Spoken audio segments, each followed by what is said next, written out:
Hi, I'm Shawn Banks with the Cooperative Extension Service here in Johnston County, and today we're here with Phil Rocheleau, and he's going to talk to us a little bit about building a square foot garden and the importance of doing that.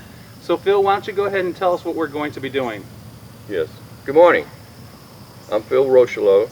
I live in Johnston County in a community called Meta, and we're here to build a square foot garden using materials that I have on hand, but these are not exclusive. You can use any other materials as long as you can make a 4x4 box that's at least 6 inches high, and then you'll be able to have a garden with it.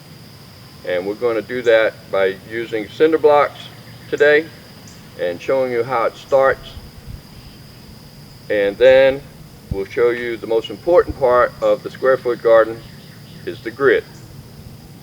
And with that, we're going to start building the box. Alright Phil, now that we've selected a sunny site to put the garden with easy access to water, what's the next step or the first step we need to do in constructing the garden? Okay, now that I've got the dimensions that we can start building with to make sure that we're even and 4 foot by 4 foot, we're going to take some weed fabric that I have over here and lay that down, and then we're going to take some of this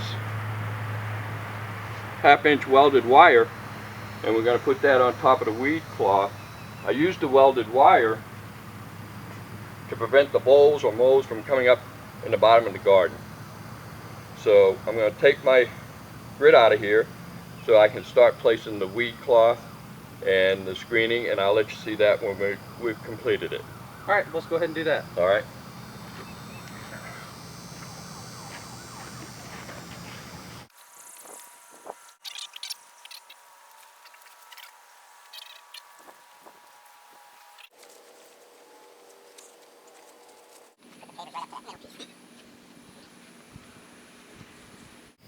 Okay Phil, now that we've got the landscape fabric down, the welded wire down, what are we going to do next?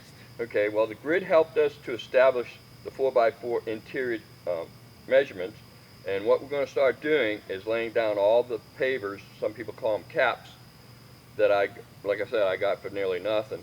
And then we're going to put the cinder blocks, such as this, right on top of the paver, and that way there, voles and moles can't come up through that area, because oftentimes I plant flowers in the holes and sometimes onions, and it allows the bees to come and pollinate whatever I have planted.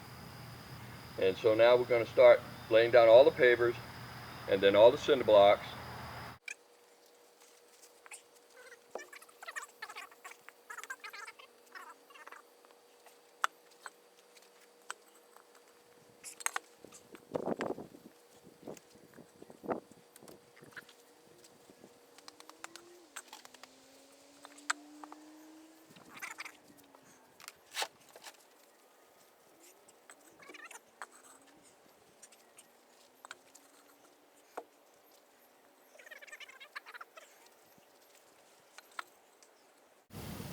Now that we got the bed built, what are we going to put in it?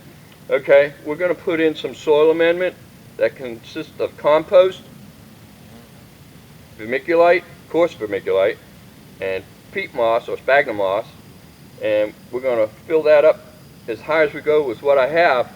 I have over here a tumbler that I purchased because I'm getting up in age to be shoveling it into a 3-bin situation, Okay, and Phil? it does very well.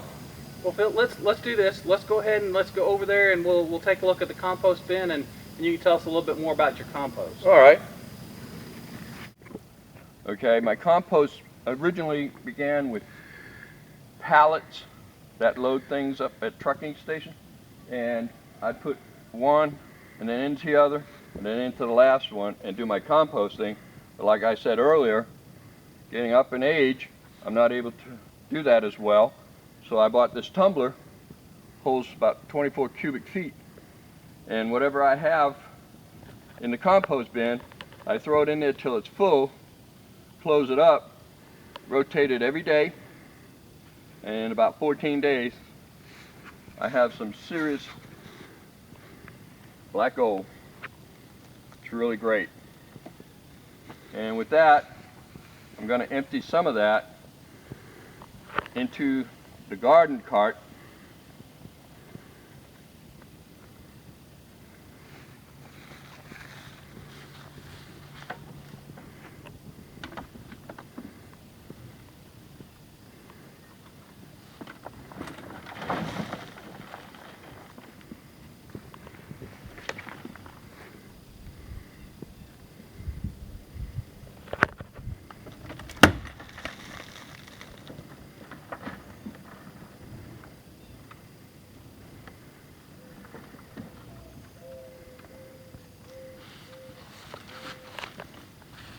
All right, let's go ahead and put this in there.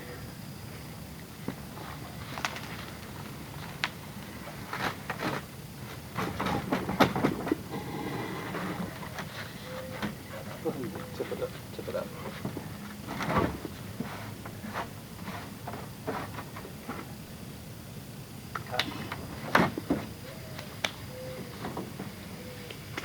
As you can see, this is some real black gold here.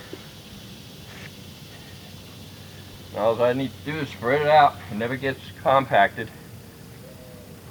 You can do this with your hands very easily. And we're going to go get another dump because that tumbler wasn't empty. We'll be back. You want me to get the rest of that? Yeah, if you would. Just level it off best you can.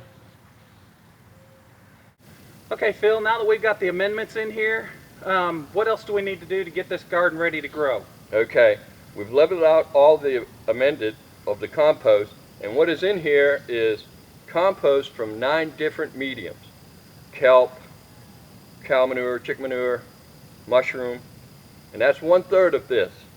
The other third is peat moss, and then the final third was vermiculite, coarse vermiculite, and I just mixed it all together in my tumbler using the scraps that are in that box over there, and this is what we end up with in about 14 days if you rotate that tumbler each and every day. Now what we need to do is say, okay, I have a garden here, and we can obviously plant whatever it is you like to plant, but do you know just by looking at this how much? I think not. So what I'm going to do is introduce the most important part of the square foot gardening. The grid. I designed this grid out of PVC pipe because I used it for hooping and I had extra, so I decided to make it so that I could put a water faucet on the end, drill holes in it, and use it not only as a grid but as a watering or irrigation type method rather than spray with a hose all day long. So when you put this grid in,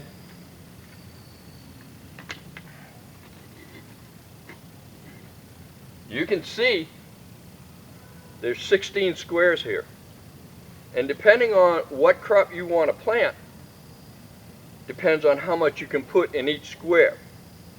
If you have a seed packet, and on the back it says, separate every 12 inches. Well, that means you would plant one of those in one of these squares. If you had another packet, for instance, beets, it says it wants it every 4 inches. So you can plant 9 in another square. And if you get down to 2-inch separation, thinning out, that would be 16 radishes, 16 carrots, so forth and so on. So you have a whole lot of things that you can do here, and start small. You don't need to plant 4 rows of cabbage for them to come up all at the same time, because you wouldn't buy that at the store at one time unless you're having a large group of people over. So you could plant 1 or 2, wait 3 weeks, plant another 2 or 1, and that way you get a progression going. And the same with tomatoes. With tomatoes or larger growing crops, you want to put them on the north wall. My home faces due south, so you would put them back here as I have with this over here, and they're coming up. as you can see, some plants get pretty high and take the sun away, but because it's facing due south, it had a chance to get above the zucchini and the squash. And basically, that's what we do when we build a 4x4 square foot gardening. And the addition for me, or the thing that I didn't know is later, I learned, well, if I put dirt in these holes, I plant flowers in them. I plant small crop in them. And they bring the bees to pollinate my garden. And that's basically all you really need to know about building a garden. So this is the building of a square foot garden using Mel Bartholomew's method, the grid. Thank you very much.